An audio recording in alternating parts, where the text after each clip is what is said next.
वाहिगुरु साहिब जीओ। आसा महला पहला। सोने वड्डा आखै सब कोई, केवड़ वड्डा डीठा होए। सोण वड्डा आखै सब कोई।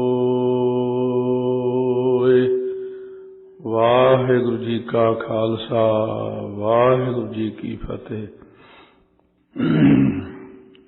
धन धन साहिब श्री गुरु ग्रंथ साहिब महाराज की पावन पवित्र गोद विच विराजमान गुरु रूप गुरु खालसा साध संगत जी, धन धन सतगुरु गुरु नानक देव साहिब जी महाराज। रहरास दी पावन आरंभता सतगुरु महाराज ने आप कीती है। सो इसे करके रहरास दे विच सोदर सतगुरां वल्लों अरे अगे महाराज दे पावन शब्द गुरु नानक देव महाराज वल्लों उचारण होए ने। फिर चौथे पातशाह ने रहरास दे विच शब्दां दा वाधा कीता, पंजवें पातशाह ने कीता। उस तो बाद 10वें पातशाह महाराज ने रहरास दे विच, क्योंकि रहरास का अर्थ है बेनती, हर कीरत हमरी रहरास। रहरास दे विच महाराज जी ने बेनती चौपाई साहब का पाठ अते बहुत सारे दोहरे चुन चुन के 10वें दे विचों महाराज ने इकट्ठर करके लगाए। ਅਤੇ ਬਾਅਦ ਦੇ ਵਿੱਚ ਆਨੰਦ ਸਾਹਿਬ ਦੀਆਂ 6 ਪੌੜੀਆਂ ਤੇ ਪੌੜੀ ਫੇਰ ਸ਼ਲੋਕ ਮਹੱਲਾ ਪੰਜਵਾਂ। ਸੋ ਸਤਿਗੁਰੂ ਮਹਾਰਾਜ ਨੇ ਇਸ ਪ੍ਰਕਾਰ ਰਹਿਰਾਸ ਦੀ ਦਾਤ ਬਖਸ਼ਿਸ਼ ਕੀਤੀ ਹੈ। ਸੱਚਖੰਡ ਦੀ ਪ੍ਰਾਪਤੀ ਵਾਸਤੇ ਰਹਿਰਾਸ ਦਾ ਪਾਠ ਜ਼ਰੂਰੀ ਦੱਸਿਆ ਹੈ ਮਹਾਰਾਜ ਨੇ। ਦੇਖਣ ਨੂੰ ਭਾਵੇਂ ਕਹੀਏ ਕਿ ਰਹਿਰਾਸ ਨਾਲ ਕਿਵੇਂ ਇਨਸਾਨ ਸੱਚਖੰਡ ਜਾ ਸਕਦਾ ਹੈ। सतगुरु जी के तो बचनों नाल ही बंदा सचखंड चलिया जाता, पर फिर एक विधि बनाई है। रहरास के सारे शब्द सुनांगे आपां कि परमात्मा की उस्तति ही की हुई है बहुत ज़्यादा। सो आओ महाराज सच्चे पातशाह गुरु नानक देव जी आसा राग दे विच पावन बाणी उच्चारण करते हैं। जिवें आपां कहने सोदर राग आसा महला पहला, वो भी आसा राग दे विच है, ये भी आसा महला पहला है। सो इस तरह वैसे ये जिहड़े शब्द ने रहरास साहब का शब्द ये 9 अंग ते है। एक शब्द बिल्कुल इसे तरह ही यही शब्द राग आसा 348 अंग ते है। इन्हां दा आपस विच थोड़ा थोड़ा फर्क है। 348 अंग ते आसा राग जदों भी पढ़ीए उदों ध्यान रखना कि ये नहीं समझना कि इत्थे पाठ पता नहीं गलत लिखिया होया।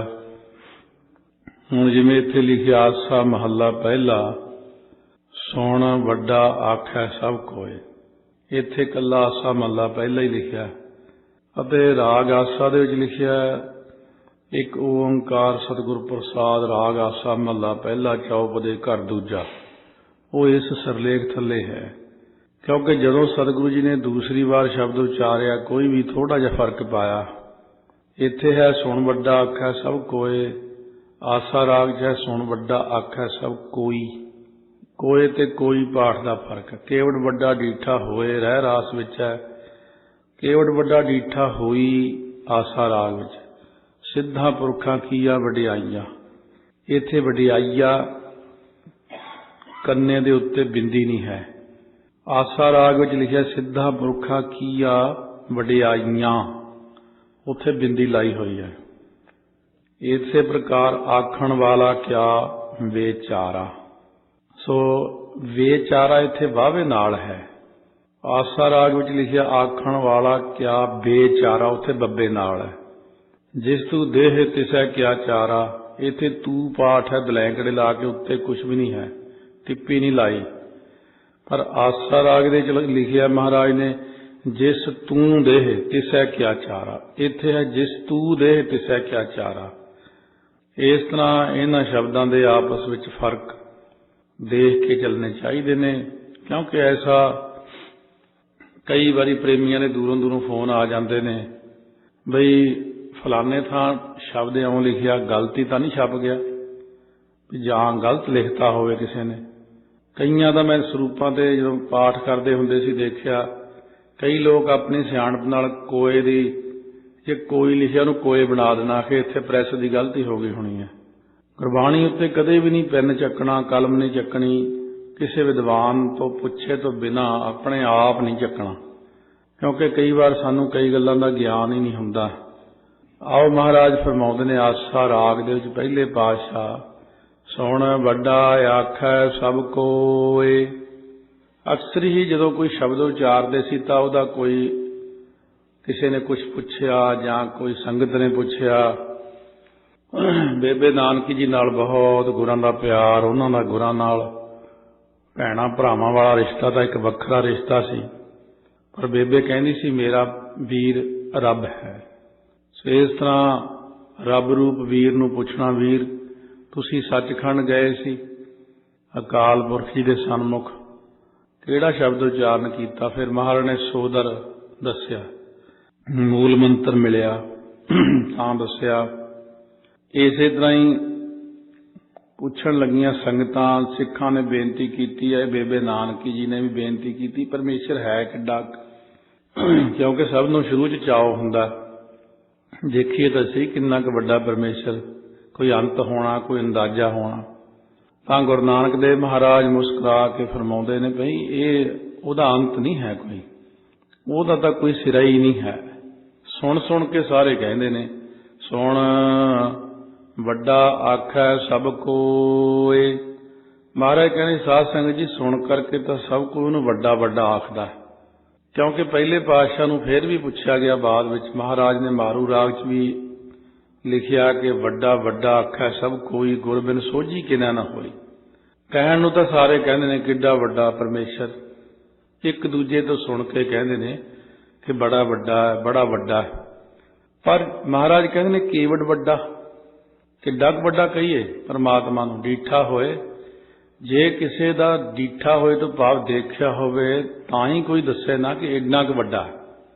सो इस करके मिणती ना गिणती, ना कोई अंदाजा, ना कोई तोल, ना कोई बोल, कुछ नहीं कर सकते आपां उहदे लई, कोई सिरा ही नहीं है उहदा।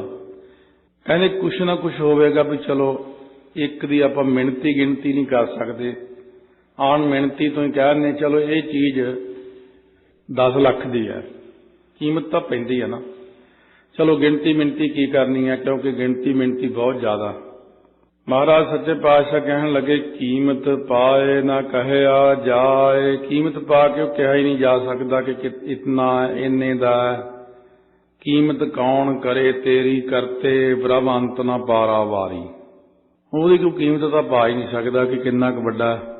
लोग कोशिश करते हैं कि असीं ਉਹਦੀ कीमत पाईए, असल विच उस नूं समझना ही बहुत औखा।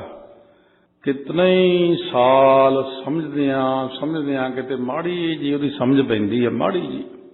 जिन्ना बंदा रौला पाउंदा हुंदा पहलां, जदों पता लगन लग जांदा ਉਹਦੇ बारे चुप कर जांदा। देखिया भी साधु संत चुप ही रहिंदे ने, कुछ नहीं बोलते जिवें अजकल लोग बोलते ने ना, क्योंकि उन्हां नूं रब दा ज्ञान नहीं कि की कर सकदा, सतगुरु की कर सकते ने, जां उहदे अगे बोलीदा नहीं हुंदा, वड्डियां अगे नहीं बोलीदा हुंदा, नुकसान हो जांदा। सो जिवें नानू पंडित हरद्वार गुरु नानक देव जी महाराज नाल जब चर्चा करन लग्या, महाराज सच्चे पातशाह कहन लगे मेरे ते नहीं यकीन आउंदा, आ तेरा दादा बैठा इहनूं पुछ लै। कहने मेरे दादे मरे तो बहुत चिर हो गया। कहने आ जिहड़ा कूकर बैठा है तेरा दादा ही आ। महाराज ने कूकर नूं बोलण दी शक्ति देती। कहने पुत मैं तेरा दादा ही हाँ। इत्थे कोई ब्रह्म ज्ञानी महापुरुष आए सी, मैनूं भी तेरे वांगू आदत हुंदी सी कड़कड़ करन दी, बोली जाना। महात्मा दे मुख चों सुते सुत निकल गया, जा कूकर वांगू ना भौंक, एवें चलिया जा इत्थों। क्योंकि नास्तिक बंदे ने तो बिना सोचे समझे कुछ ना कुछ बोल ही जाना हुंदा। सो पढ़िया लिखिया बंदा कानून दे विच चल के कोई गल करदा, किसी मर्यादा नाल करदा। सो जिहड़ा बंदा अगियानी आ वो बिना ही पढ़े लिखे तो वो किसी कानूनों बाहर होकर तुरिया जांदा हुंदा। सो इस करके महाराज सच्चे पातशाह फरमाउंदे ने कि उस परमेश्वर का तो कोई अंत नहीं, ना उहदे मूहरे कोई बोलदा ही आ, ना महात्मा तो चुप ही कर जांदे ने। उन्हां नूं भी सब कुछ दिखदा, महात्मा नूं जिन्हां नूं पूरी अंदरों दृष्टि खुल जाती है उन्हां नूं सब कुछ दिखदा। पर जदों परमात्मा का हुक्म है उदों उत्थे चुप कर जांदे ने। जिन्हां ने उहदी प्राप्ति रूप कीमत पाई है उन्हां पासों भी वो सारा जस कथन नहीं कीता जांदा। प्राप्ति भावें हो भी जावे फिर भी उहदा अंत कौन पा सकदा जे कोई कही जावे तेरे जस नूं। महाराज कहने विच ही समा जांदा। कहना वाले तेरे रहे समाए, इत्थे कहने दे नाणे नूं दलाइयां लगियां होईयां। ये आम तौर ते पाठ च गलती ज्यादा ही हो जाती। कहने वाले, ये कहने वाले कह के आपां लंघ जाने। कहना हेणा करके बोलना, तेरे रहे समाए, ते इस दे जस नूं कहण वाले गुरमुख उहदे विच ही समा गए, कहंदे कहंदे विच ही लीन हो गए। क्योंकि आपा भाव अंदरों मिट गया, आपा पर का मिट गया। जब देखा तत तू, जब हम होते तब तू नाही। जदों मैं अपने आप नूं समझदा सी कुछ, उदों तुसीं दर्शन नहीं दिते मैनूं। अब तू ही मैं नाही। जदों हुण मैं कहना मैं है ही नहीं, तो हुण तू ही तू ही तू ही, मैं तो खत्म ही हो गया। हुण इत्थे जाके भी एक गल होर तां चली जांदी कि तू ही भी कहना मुक जांदा। तू ही तां कहे जो दूजा होवे। ये एक तीसरी स्टेज है जिहड़ी बहुती ज़्यादा उच्ची होने करके आपां सिर्फ सुनी हुई है, इहदे बारे ज़्यादा नहीं सोचना। इन्ना क पहलां करिए भी अपनी मैं नूं मेट के तू ही दा अभ्यास करिए। वड्डे मेरे साहिबा गहर गंभीरा गुणी गहीरा, कोई ना जाने तेरा केता केवड़ चीरा रहाओ। हुण कहंदे ने ये मेरे साहिब जी, ये मेरे मालक जी, आप सारिਆਂ तो वड्डे हो। गहर हुंदा डूंगा, जिवें समुंदर डूंगा है। गंभीर हुंदा निरहल, जिवें पहाड़ हुंदा। ये हमेशा दो गल्लां याद रखणियां, अखर इकट्ठे ही आउणगे। जिथे भी आ गया गहर ते गंभीर, गहर का मतलब डूंगा, गंभीर का मतलब दो गल्लां याद रखनियां, समुंदर ते पहाड़। समुंदर गहर है, डूंगा, गंभीर हुंदा निरहल, ना हिलन वाला। जिन्नियां मर्जी नेरियां आ जाण पहाड़ नहीं हिलदा हुंदा। इस करके गंभीर निरहल, गुणी गहीरा। गहीरा नाम खजाने का हुंदा। तो जिस तरह पुराने समय दे विच किसी चीज़ विच कोई चीज़ां जमा कर लैणियां नूं गहीरा कहंदे सी, इस तरह महाराज कहंदे गहीर नाम समुंदर का भी है। फिर समुंदर है, शुभ गुणां दा गहीरा है, समुंदर है। आप जी वड्डे गुणां दे समुंदर हों, खजाने हों। क्योंकि जिहदा अखर आउंदा गुण निध, गुणां दा निध हुंदा खजाना। कोई ना जाने तेरा केता केवड़ चीरा रहाओ। कोई भी नहीं जानता जो आप जी का किन्ना ते वड्डा ते किड्डा क वड्डा है, चीरा जो विस्तार। हुण चीरा अखर जिहड़ा है इहदे कई भाव अर्थ बन जांदे। चीरा नाम दफ्तर दा हुंदा। कोई नहीं जान सकदा कि तुहाडा दफ्तर किन्ना क वड्डा। चीरा नाम चाल चलण दा भी है।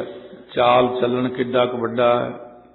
चीरा मतलब हद, तुहाडी हद किड्डी क वड्डी है। चीरा पग नूं भी कहंदे, दस्तार नूं, पटके नूं। हुक्म रूपी चीरा परवाना, चीरा परवाने नूं भी कहंदे ने। चिट्ठी चीरी आई ढिल ना काऊ, सो जिनकी चीरी दरगह पाटी तिन्ना मरना भाई। चीरी अखर होर भी थां दा बाणी, चीरा, चीरी, चीरी चिट्ठी है। क्योंकि चिट्ठी का संबंध ही दफ्तर नाल है, इस करके दफ्तर चिट्ठी यही ਇਹਦੇ अर्थ बन जाते हैं।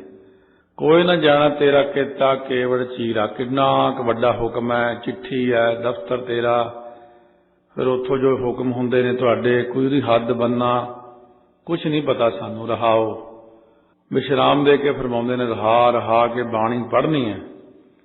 सो इस तरह सतगुरु महाराज सच्चे पातशाह साडे ते बख्शिश करदे ने, ज्ञान ध्यान सच गहर गंभीरा, कोई ना जाने तेरा चीरा, सब सुरती मिल सुरत कमाई। सब सुरती जिहड़े ने वेद पाठियां ने मिल के सुरत कमाई बिरती लाई, ज्ञात गया ने रल के सुरत कमाई भाव ज्ञात लगाई। सुरती तो मतलब प्रीति वालियां ने इकट्ठे होकर सुरत कमाई श्रेष्ठ प्रीति लाई। सब सुरत दे अभ्यासियों ने रल के सुरत की कमाई की, पर सब दी सुरत जिहड़ी है वो कमाई है वो उत्थे खत्म ही हो गई, क्योंकि एक तुच्छ जी बुद्धि नाल किसी चीज का अंत पाउणा साडी गलती है। जिन्नी क वड्डी चीज होवे उन्ना क वड्डा हुंदा हिसाब किताब। इस करके कागज की जे नौका जी बना लीए, कागज की किश्ती नियाणे उदों बनाउंदे जदों मींह पैंदा। पंजाब दे विच देखिया वो खेडां खेडदे अपणियां। हुण जो कागज की किश्ती असीं समुंदर च रख के कहीए मैं समुंदर दा अंत के कागज की किश्ती नाल पाउणा, ये एक गलती है साडी। मनुख दी वड्डी गलती होवेगी कि मैं अंत पाउणा कागज नाल।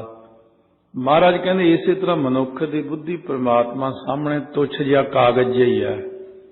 ये तो एवं डींगा मारन की आदत ही हुंदी है। नाले परमात्मा ने आप ही तो बनाए ने सारे ये, किसी नूं रजो गुणी, किसी नूं तमो गुणी, किसी नूं सतो गुणी बना के उन्हां दी बुद्धियां विच फर्क पा के बुद्धियां दी एडजस्टमेंट इस ढंग नाल करना कि पुट्ठा ही चली जांदा। जिन्ना मर्जी जोर ला लईए, एक बंदा वो टेढ़ा चलदा, 100 बंदा समझा के थक जांदा, सीधा नहीं चलना, नहीं चलदा मैं सीधा, जोर ला लो। महाराज कहते ਉਹਦੇ ਲਈ ਹੁਣ ਕੀ ਕਰੀਏ, ਕਹਿੰਦੇ ਮੂਰਖ ਹੋਵੇ ਸੋ ਸੁਣੈ ਮੂਰਖ का कहना। ਉਹਦੇ ਲਈ ਉਹੋ ਜਿਹਾ ਮੂਰਖ ਲੱਭ ਕੇ ਲਿਆਉਣਾ ਪੈਂਦਾ। ਮੂਰਖ ਨੂੰ ਮੂਰਖ ਹੀ ਸਮਝਾ ਸਕਦਾ, ਕਹਿੰਦੇ ਉਹਨੂੰ ਲੱਭ ਕੇ ਲਿਆਓ ਬਈ ਫਲਾਣੇ ਨੂੰ, ਫਲਾਣਾ ਠੀਕ ਕਰੂਗਾ ਇਹ ਦਿਮਾਗ ਨੂੰ। महाराज ਕਹਿੰਦੇ ਇਹ ਵੀ ਮੇਰੀ ਲੀਲਾ। ਨਿਰੰਕਾਰ ਤਾਂ ਆਪਣੀ ਖੇਡ ਖੇਡਦੇ ਨੇ, अपना लग जाता सारा जोर। इस करके उन्होंने बनाई बनतर ऐसी है, आप आपस में कई गल्लां ते टकरा हो जाता, ये गल ऐ नहीं, आह गल ठीक नहीं, वो गल ऐ नहीं, साडियां आपसी बिरतियां दा टकराव हो जाता, ख्यालां दा, सिद्धांतां दा, गल्लां दा। मनुख उही है, बुद्धि भी सारा च कोई, जोत भी इको ही है, पर हौमे करके अंदर उठते हुए ख्याल जिहड़े ने तब्दील हो जाते हैं। महाराज इस करके कहने सब कीमत मिल कीमत पाई। सारे कीमत पाने वाले जवारी आदमियों ने रल के कीमत पाई नहीं पई। ज्योतिषी हुंदे ने कीमत पाने वाले, उन्होंने कोशिश की, गिनती मिनती तारे नक्षत्र कढ़े उन्होंने, पर ओदी कीमत ना पा सके। ओदी मर्यादा की कीमत नहीं कोई पा सकता, उन्होंने कोई मिण नहीं सकता, तोल नहीं सकता। ज्ञानी ध्यानी गुर गुरहाई, कहण न जाई तेरी तिल वडियाई। बड़े बड़े जिहड़े ज्ञानी ने, ज्ञानवान ने, ज्ञान अते ध्यान, ज्ञान जिहड़ा हुंदा मन दे अंदर, ये क्योंकि ज्ञान है सरगुण तो निर्गुण परमात्मा दा, ते ध्यान सरगुण स्वरूप दा ध्यान लाईदा। ज्ञानियां ते ध्यानियां पासों ते गुरु ते गुरां दे जो हाई भाव, वड्डे गुरु भाव दादा गुरु ने, गुरु अते गुरां दे जो गुर हाई गुर भाई ने, भाव चाचा गुरु कहते ने। इस तरीके नाल इन्हां दे भी अखर रखे हुंदे ने। महाराज ने वरत्या ना, अखर पिऊ दादे का खोल डिठा खजाना, तू मेरा गुर हाई अखर आउंदा भी है। गुरु अते अपने जो गुर भाई ने, इन्हां सारियां तो आप दी तिल जिन्नी कोई वडियाई नहीं कही जा सकती। कहण न जाई तेरी तिल वडियाई, क्योंकि गुणी ज्ञानी सुरत बहु कीनी, एक तिल नहीं कीमत पाया। तुम ही सुंदर तुम्हें सियाणे, तुम ही सुगुर सुजाना। सगल जोग और ज्ञान ध्यान, एक निमख न कीमत जाना। ਕੀਮਤ ਨਹੀਂ ਪਾ ਸਕਦੇ। ਮਨੁੱਖ ਨੂੰ ਐਵੇਂ ਆਦਤ ਹੁੰਦੀ ਹੈ। ਇੱਕ ਤਾਂ ਉਹ ਮਨੁੱਖ ਨੇ ਫਿਰ ਸਮਝਦਾਰ ਹੋ ਜਾਂਦੇ ਨੇ, ਉਹ ਤਾਂ ਨਹੀਂ ਕੋਈ ਬੋਲਦੇ। ਅਸਲ ਵਿੱਚ ਪ੍ਰਮਾਤਮਾ ਸਾਹਮਣੇ ਕੁਛ ਨਾ ਬੋਲਦੇ ਹੋਏ ਵਾਹਿਗੁਰੂ ਵਾਹਿਗੁਰੂ ਕਹਿਣਾ ਚੰਗਾ, ਬੇਅੰਤ ਬੇਅੰਤ ਕਹਿਣਾ ਚੰਗਾ। ਅੱਗੇ ਚੱਲ ਕੇ ਸ਼ਰਵਣ ਕਰਾਂਗੇ ਸ੍ਰੀ ਰਾਗ 'ਚ। ਗੁਰੂ ਨਾਨਕ ਦੇਵ ਜੀ ਕਹਿੰਦੇ, ਹੁਣ ਢਾਡੀ ਬੇਕਾਰ ਕਾਰੈ ਲਾਇਆ। ਕਹਿੰਦੇ ਮੈਂ ਪ੍ਰਮਾਤਮਾ ਦਾ ਜਸ ਗਾਉਣ ਵਾਲਾ, ਉਹਨੂੰ ਮੈਨੂੰ ਕਾਰ 'ਚ ਆਪਣੇ ਕੰਮਾਂ ਕਾਰਾਂ 'ਚ ਲਾ ਲਿਆ, ਮੈਥੋਂ ਜਸ ਕਰਵਾਇਆ। ਕਹਿੰਦੇ ਮੈਂ ਵਾਹਿਗੁਰੂ ਦੇ ਦਰ ਤੇ ਗਿਆ, ਵਾਹਿਗੁਰੂ ਜੀ ਨੇ ਮੈਨੂੰ ਆਪਣੇ ਕੋਲ ਸੱਦਿਆ। ਕਹਿੰਦੇ ਵਾਹਿਗੁਰੂ ਜੀ ਪੁੱਛਦੇ ਤੁਸੀਂ ਕਿਸ ਕੰਮ ਆਏ ਹੋ? ਕਹਿੰਦੇ ਮੈਨੂੰ ਸਭ ਕੁਝ ਭੁੱਲ ਗਿਆ ਉਹਨੂੰ ਦੇਖ ਕੇ, ਬਸ ਸਮਾਧੀ ਲੱਗ ਗਈ। ਕਹਿੰਦੇ ਇੱਕ ਰਸ ਉੱਥੇ ਹੀ ਟਿਕ ਗਿਆ ਮੈਂ। ਹੁਣ ਜਦੋਂ ਪ੍ਰਮਾਤਮਾ ਦੇ ਸਾਹਮਣੇ ਬਹੁਤ ਸਾਰੇ ਲੋਕ ਕਹਿੰਦੇ ਆਹ ਗੱਲ ਠੀਕ ਨਹੀਂ ਹੈ। ਕਈ ਵਾਰ ਮਨ 'ਚ ਆਉਂਦਾ ਵੀ ਇਹ ਮਨੁੱਖ ਦੇਖੋ ਕੈਸੇ ਨੇ। ਕਿਸੇ ਵੀ ਬੰਦੇ ਸਾਹਮਣੇ ਚਲੋ ਕਿਸੇ 'ਚ ਇੰਨੀ ਸ਼ਕਤੀ ਹੋਵੇ ਵੀ, ਬ੍ਰਹਮ ਗਿਆਨੀ 'ਚ ਉਹ ਬਹੁਤਾ ਜ਼ਿਆਦਾ ਕੋਈ ਰੌਲਾ ਪਾਉਂਦਾ, ਉਹ ਤਾਂ ਬੰਦਾ ਉਹਦੇ ਮੂਹਰੇ 10ਵੇਂ ਪਾਤਸ਼ਾਹ ਨੂੰ ਖੜਾ ਦਿਓ, ਮਹਾਰਾਜ ਇਹਨੂੰ ਦਰਸ਼ਨ ਦੇ ਦਿਓ ਮਾੜੇ ਜਿਹੇ। ਉਹ ਬੰਦਾ ਬੋਲ ਕੇ ਦਿਖਾਵੇ 10ਵੇਂ ਪਾਤਸ਼ਾਹ ਦੇ ਸਾਹਮਣੇ ਖੜ ਕੇ, ਫੇਰ ਤਾਂ ਮੰਨੀਏ। ਮਹਾਰਾਜ ਦੇ ਸਾਹਮਣੇ ਖੜ ਕੇ ਬੋਲ ਹੀ ਨਹੀਂ ਸਕਦਾ, ਬੰਦਾ ਕੰਬਣ ਹੀ ਲੱਗ ਜਾਂਦਾ, ਕਿਉਂਕਿ ਪਾਤਸ਼ਾਹ ਦਾ ਪ੍ਰਤਾਪ ਹੀ ਇੰਨਾ ਜ਼ਿਆਦਾ ਆ। ਉੱਥੇ ਤਾਂ ਕੋਈ ਵੀ ਨਹੀਂ ਬੋਲਦਾ ਹੈ, ਤਿੰਨਾਂ ਲੋਕਾਂ 'ਚੋਂ ਕੋਈ ਨਹੀਂ ਬੋਲਦਾ ਹੈ। ਸਾਹਮਣੇ ਨਹੀਂ ਕੋਈ ਬੋਲ ਸਕਦਾ ਉਹਨਾਂ ਦੇ, ਅੱਗੇ ਪਿੱਛੇ ਜਿੰਨਾ ਮਰਜ਼ੀ ਕੋਈ ਰੌਲਾ ਪਾਵੇ। ਜਿਵੇਂ ਇੱਕ ਸਿੰਘ ਦੀ ਪਹਿਲਾਂ ਵੀ ਦੱਸੀ ਗੱਲ ਵੀ 25 ਪਾਠ ਜਪਜੀ ਸਾਹਿਬ ਦੇ ਕਈ ਸਾਲਾਂ ਤੋਂ ਕਰਦਾ ਆ ਰਿਹਾ ਸੀ। ਮਹਾਂਪੁਰਖਾਂ ਦੇ ਪਿੰਡ ਦੇ ਰਹਿਣ ਵਾਲਾ ਹੀ ਸੀ, ਰੋਡੇ ਪਿੰਡ ਦਾ ਰਹਿਣ ਵਾਲਾ ਭਾਈ ਹਰਭਜਨ ਸਿੰਘ, ਸਰਕਾਰੀ ਨੌਕਰੀ ਵੀ ਕਰਦਾ। ਉਹ ਕਹਿਣ ਲੱਗਿਆ ਬੜੇ ਸਾਲਾਂ ਤੋਂ ਮੈਂ ਪਾਠ ਕਰਦਾ ਆ ਰਿਹਾ ਸੀ, ਇੱਕ ਦਿਨ ਫੁਰਨਾ ਹੋ ਗਿਆ ਵੀ ਨੇੜੇ ਉੱਥੇ 6ਵੇਂ ਪਾਤਸ਼ਾਹ ਦਾ ਸਥਾਨ ਹੈ, ਤਖਤੂਪੁਰਾ ਸ਼ਾਇਦ ਸਥਾਨ ਦਾ ਨਾਮ ਸੀ। ਕਹਿਣ ਲੱਗਿਆ ਫੁਰਨਾ ਹੋ ਗਿਆ, ਤੜਕੇ ਇਸ਼ਨਾਨ ਕਰਕੇ ਜਦ ਪਾਠ ਕਰਾਂਗੇ 6ਵੇਂ ਪਾਤਸ਼ਾਹ ਨੇ ਕਦੇ ਦਰਸ਼ਨ ਨਹੀਂ ਦਿੱਤੇ। ਕਹਿੰਦਾ ਜਦੋਂ ਇੰਨਾ ਹੀ ਫੁਰਨਾ ਕੀਤਾ ਤਾਂ ਕਮਰੇ ਵਿੱਚ ਚਿੱਟਾ ਪ੍ਰਕਾਸ਼ ਹੋਇਆ, ਤਾਂ ਮੈਨੂੰ ਕਹਿੰਦੇ ਪਤਾ ਲੱਗ ਗਿਆ ਹੁਣ ਮਹਾਰਾਜ ਪ੍ਰਗਟ ਹੋਣਗੇ, ਕਿਉਂਕਿ ਪਹਿਲਾਂ ਪ੍ਰਕਾਸ਼ ਹੁੰਦਾ ਫੇਰ ਪ੍ਰਗਟ ਹੁੰਦੇ ਨੇ। ਇਹ ਕਾਨੂੰਨ ਆ ਉਹਨਾਂ ਦਾ। ਪ੍ਰਕਾਸ਼ ਰੂਪ ਹੋਣ ਕਰਕੇ ਕੋਈ ਆਕਾਰ ਤਾਂ ਹੁੰਦਾ ਹੀ ਨਹੀਂ, ਫੁਰਨੇ ਨਾਲ ਹੀ ਫਿਰ ਉਹੀ ਰੂਪ ਬਣਾ ਲੈਂਦੇ ਨੇ। ਕਹਿੰਦੇ ਮੈਂ ਤਾਂ ਜੀ ਮੁੜਕੋ ਮੁੜਕੀ ਹੋ ਗਿਆ, ਕੰਬ ਗਿਆ। ਮੈਂ ਕਿਹਾ ਮਹਾਰਾਜ ਰਹਿਣ ਦਿਓ ਜੀ, ਮੈਥੋਂ ਝੱਲੇ ਨਹੀਂ ਜਾਣੇ ਦਰਸ਼ਨ। ਕਹਿੰਦੇ ਉੱਥੇ ਉਹ ਪ੍ਰਕਾਸ਼ ਅਲੋਪ ਹੋ ਗਿਆ। ਸੋ ਇਸ ਕਰਕੇ ਹੈ ਕਿ ਕਹਿਣ ਦੀਆਂ ਗੱਲਾਂ ਹੁੰਦੀਆਂ ਨੇ, ਬੜਕਾਂ ਮਾਰਨੀਆਂ ਸੌਖੀਆਂ ਹੁੰਦੀਆਂ ਨੇ, ਪਰ ਜਦੋਂ ਕਿਤੇ ਮਹਾਰਾਜ ਜੀ ਸਾਹਮਣੇ ਆ ਜਾਣ ਨਾ, ਇੱਥੇ ਤਾਂ ਕੋਈ ਸਧਾਰਨ ਜੀ ਹਸਤੀ ਜਿਹੜੀ ਆ ਨਾ, ਉਹ ਕਿਤੇ ਪ੍ਰਗਟ ਹੋ ਜੇ, ਲੋਕਾਂ ਨੂੰ ਲੱਭਣਾ ਹੀ ਨਹੀਂ ਕਿੱਧਰ ਨੂੰ ਗਏ, ਖੜ ਹੀ ਨਹੀਂ ਸਕਦਾ ਉਹਦੇ ਮੂਹਰੇ ਕੋਈ। ਲੋਕ ਡਰਦੇ ਹੀ ਇੰਨਾ ਜ਼ਿਆਦੇ ਨੇ। ਤੇ ਜਦੋਂ ਆਪ ਪਾਤਸ਼ਾਹ ਨੇ ਆਉਣਾ ਤੇ ਉਦੋਂ ਖੜਨਾ ਕੀ ਨਹੀਂ ਸਾਹਮਣੇ। ਇਸ ਕਰਕੇ ਸਤਿਗੁਰੂ ਮਹਾਰਾਜ ਕਹਿੰਦੇ ਨੇ, ਕਹਿਣ ਨਾ ਜਾਈ ਤੇਰੀ ਤਿਲ ਵਡਿਆਈ, ਜ਼ਬਾਨ ਹੀ ਸਾਡੀ ਤਾਂ ਬੰਦ ਹੋ ਜਾਂਦੀ, ਤੇਰੇ ਮੂਹਰੇ ਅਸੀਂ ਬੋਲ ਕੀ ਸਕਦੇ ਹਾਂ। ਗੁਰ ਗੁਰ ਹਾਈ। ਇਸ ਕਰਕੇ ਮਹਾਰਾਜ ਸੱਚੇ ਪਾਤਸ਼ਾਹ ਕਹਿੰਦੇ ਨੇ, ਉਹ ਸਾਰਿਆਂ ਨਾਲੋਂ ਵੱਡਾ ਕਿੱਡਾ ਹੀ ਹੋਵੇ, ਉਹਦੇ ਗੁਣਾਂ ਦਾ ਕੋਈ ਅੰਤ ਹੀ ਨਹੀਂ ਪਾ ਸਕਦਾ।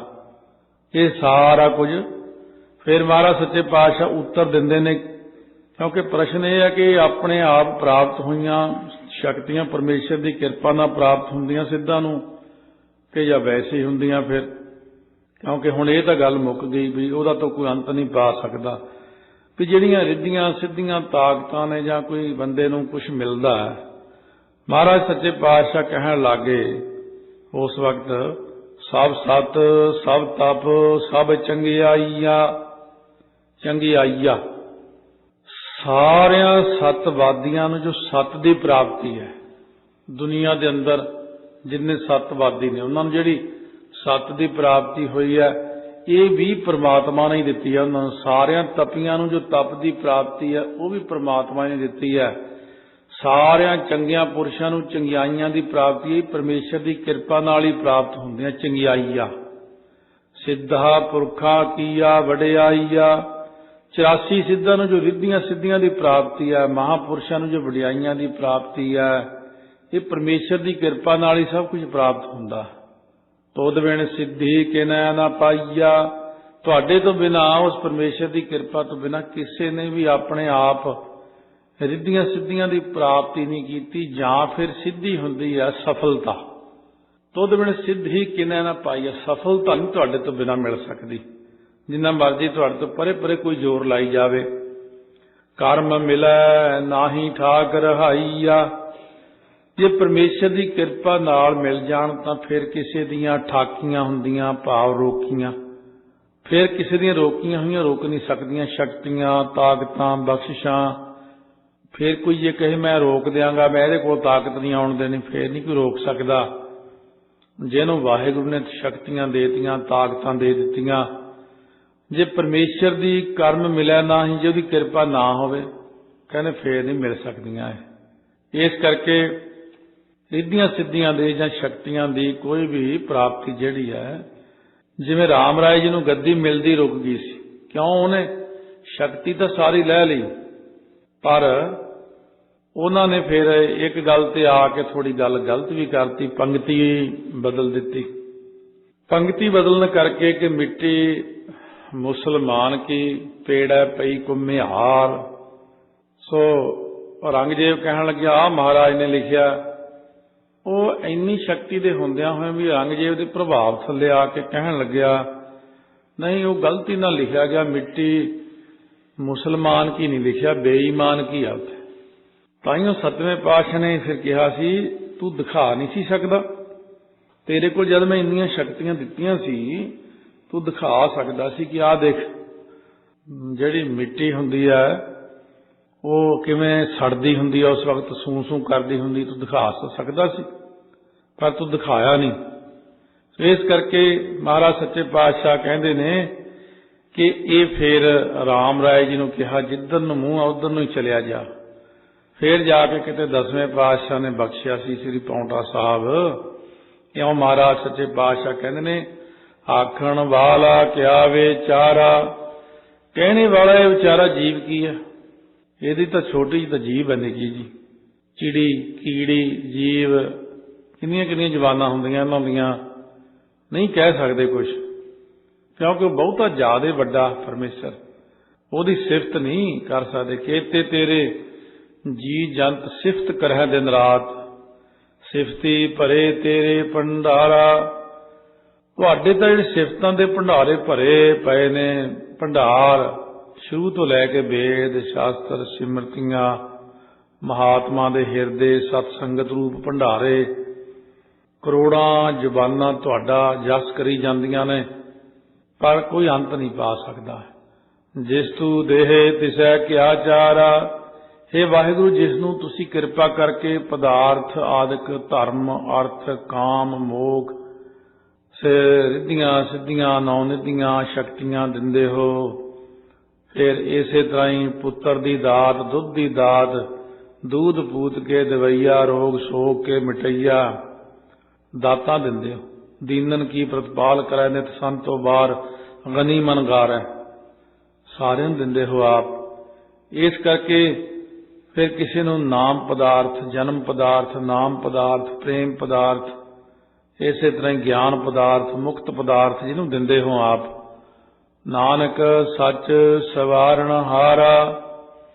महाराज सच्चे पातशाह कहते हैं हे सच्चे परमेश्वर, तू आप ही ਉਹਦੇ सब ਕੰਮ सवारण वाला है। सचो सच्चे ਨੂੰ ਔਂਕੜ नानक तो भाव गुरु नानक देव जी फरमाउंदे ने ਉਹ जो सच्चा परमात्मा सवारण हारा, ਉਹਦੇ ਸਾਰੇ अंदर ਦੀ अवस्था ਨੂੰ भी ਉਹਦੇ ਕੰਮਾਂ ਨੂੰ भी ਹੁਣ ਸਵਾਰਨਾ ਉਹਨੇ।